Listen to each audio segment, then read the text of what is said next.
Hi hello ನಮಸ್ತೆ ಸ್ನೇಹಿತರೆ, welcome to suji ರುಚಿ ಅಡುಗೆ ಯೂಟ್ಯೂಬ್ ಚಾನಲ್. ಫ್ರೆಂಡ್ಸ್, ಇವತ್ತು ನಾನು ಬನ್ಸಿರೇವನ್ನ ಉಪಯೋಗಿಸ್ಕೊಂಡು ಒಂದು ಲಡ್ಡು ರೆಸಿಪಿನ ಮಾಡಿ ತೋರಿಸ್ತಾ ಇದ್ದೀನಿ.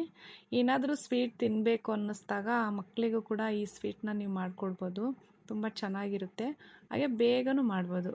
ಫ್ರೆಂಡ್ಸ್, ಹಾಗಾದರೆ ಬನ್ನಿ ಈ ರೆಸಿಪಿನ ಹೇಗೆ ಮಾಡಿದೆ ಅಂತ ನಿಮಗೂ ಕೂಡ ತೋರಿಸ್ಕೊಡ್ತೀನಿ. ಇವಾಗ ಇದರಲ್ಲಿ 2 ಲೋಟ ರವೆ ತಗೊಳ್ಳೋಣ.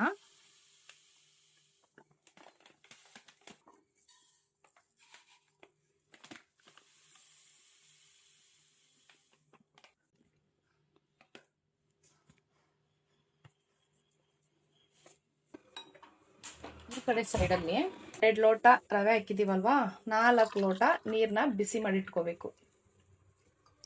ಇಲ್ಲಿ ನೀರು ಕಾಯಕ್ಕೆ ಇಟ್ಬಿಡೋಣ. ನೀರು ಕಾಯ್ತಾ ಇರಲಿ. ಈ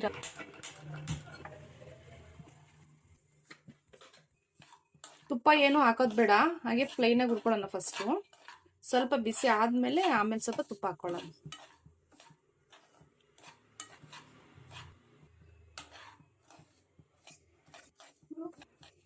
ಫ್ರೆಂಡ್ಸ್, ಯಾರೆಲ್ಲ ವಿಡಿಯೋ ನೋಡ್ತಾ ಇದ್ದೀರಾ ಸಬ್ಸ್ಕ್ರೈಬ್ ಮಾಡ್ಕೊಂಡು ನೋಡಿ ಫ್ರೆಂಡ್ಸ್. ಈಗ ಸ್ವಲ್ಪ ತುಪ್ಪ ಹಾಕೊಳ್ಳೋಣ. ತುಪ್ಪ ಹಾಕ್ಬಿಟ್ಟು ಚೆನ್ನಾಗಿ ಮಿಕ್ಸ್ ಮಾಡ್ಕೋಬೇಕು ಚೆನ್ನಾಗಿ. ಲವಂಗ ಹಾಕೊಂಡ್ಬಿಡೋಣ ಇದ್ರೊಳಗೆ. ಸ್ಟವ್ನ ಆಫ್ ಮಾಡ್ತೀನಿ. ಇವಾಗ ಸ್ವಲ್ಪ ಕಲರ್ಗೋಸ್ಕರ ಚೂರು ಫುಡ್ ಕಲರ್ ಹಾಕೋಣ. ಸ್ವಲ್ಪ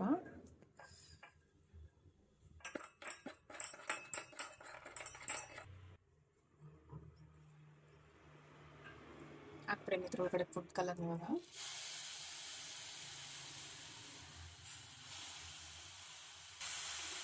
ನೀರನ್ನ ಇದ್ರೊಳಗಡೆ ಹಾಕೊಂಡ್ಬಿಡೋಣ.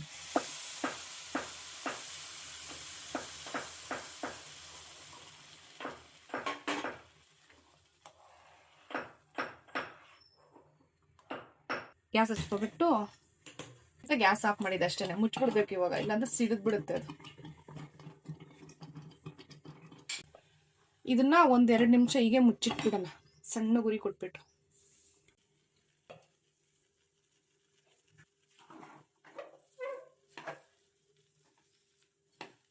ಸಕ್ಕರೆ ಹಾಕ್ಬಾರ್ದಂದ್ರೆ ಹಾಕೋದ್ರೆ ಅದು ರವೆ ಬೇಯ್ಕೊಳ್ಳಲ್ಲ, ಅದಕ್ಕಾಗಿ ಆಮೇಲೆ ಲಾಸ್ಟಿಗೆ ಸಕ್ಕರೆ ಹಾಕ್ಬಿಡ್ಬೇಕು. 1 ಗ್ಲಾಸು ಸಕ್ಕರೆ ಹಾಕ್ತಿದ್ದೀನಿ ನಾನು ಇದರಲ್ಲಿ. ಇವಾಗ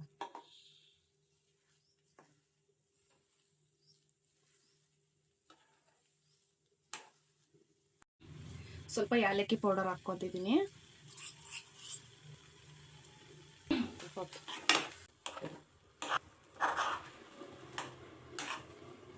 ಇದನ್ನ ಈಗ ಇನ್ನೂ 1 ಮಿನಿಟ್ ಹಿಂಗೆ ಮುಚ್ಚಿಟ್ಬಿಡೋಣ. ಫ್ರೆಂಡ್ಸ್, ಇದು ಇವಾಗ ಆಗಿದೆ. ಒಂದು 10 ನಿಮಿಷ ಬಿಟ್ಬಿಟ್ಟು ಉಂಡೆ ಕಟ್ಕೊಳ್ಳೋಣ ಇದನ್ನ. ಈಗ ಇದಾಗಿದೆ, ಇದನ್ನ ಬೇರೆದಕ್ಕೆ ಶಿಫ್ಟ್ ಮಾಡ್ಕೊಳ್ಳೋಣ. ಇದನ್ನ